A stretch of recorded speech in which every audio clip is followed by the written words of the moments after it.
Hi, my name is Kibriana Ishman, and I will be going over birth control related strokes. Most birth control related strokes are not talked about, are not notified, or brought upon when going on birth control. So those are some of the things that I'm going to make aware today in my PowerPoint. Most birth control related strokes occur with DVTs. DVTs, or deep vein thrombosis, is a blood clot formed in the deep vein. They mostly are found in the legs, but can be found anywhere in the body. This clot is extremely dangerous and can cause a person to have a stroke or pulmonary embolism, which a pulmonary embolism is when too much blood is inside of the lungs and you basically can't breathe. Another form of stroke that is caused when taking birth control is in ischemic stroke. So here in the picture to your right, the A brain is when a normal brain. So on the left side, it could have just a small area, but you see on the right side that there's no area. But on the right side, you see the brain hemorrhaging and losing airflow to the right part of the brain. An ischemic stroke is a blood clot that occurs in the brain and interrupts blood flow. The brain cells can begin to die in minutes. It has no particular area that it targets. The entire brain can sometimes be affected. With an ischemic stroke, it can change someone's life forever, having to relearn and redo the things that they've done all their life. Birth control is used to help women in many different ways. People get on birth control for countless of different reasons: to help them maintain weight, to help them with bad period cramps, to help them with nausea, but mainly people get on birth control because they don't want babies just yet.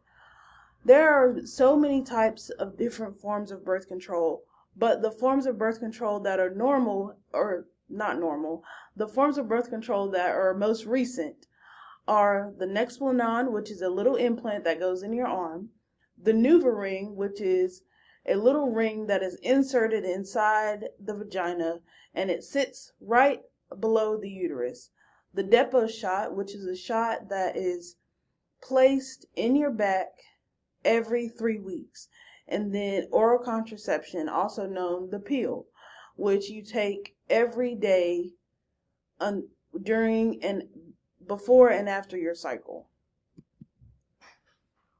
The most common people to get strokes with birth control ages from the ages 14 to 44 years old.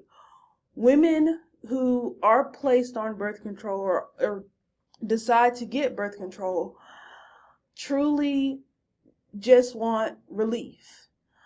They don't think or do the research behind their birth control, and boom, they end up with a stroke. So those who are taking oral contraceptions are at greater risk of getting the stroke, but they don't know because they are not talked to about it. A stroke doesn't care about any race, and all races can be affected. Things to take away from this PowerPoint: know the chemicals that you're putting into your body. Don't just get on birth control without doing your research. Working in healthcare, you see, or I see, a lot of women who tell me all the time, oh, I wish I would have researched it. Oh, I wish I would have went to the doctor sooner when I felt my body changing. Knowing the things and the takeaway and how your body reacts to something is prominent. Know the signs and symptoms to look for when you're having a stroke, or teach your family about stroke and most signs and symptoms. So the quickest sign and symptom, face droop.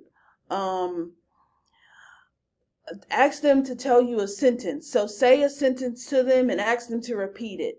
And if their words are all jumbled up, but um, clearly you can see that they are trying to get those words out, dial 911 immediately. Ask them to raise their arms. If one arm droops or they can't even lift the arm, that is also a sign of a stroke. Listen to your body and don't wait until it's too late. Some references and articles that I used. First and foremost, I would like to thank mayoclinic.org. They helped me throughout my project for research and my job.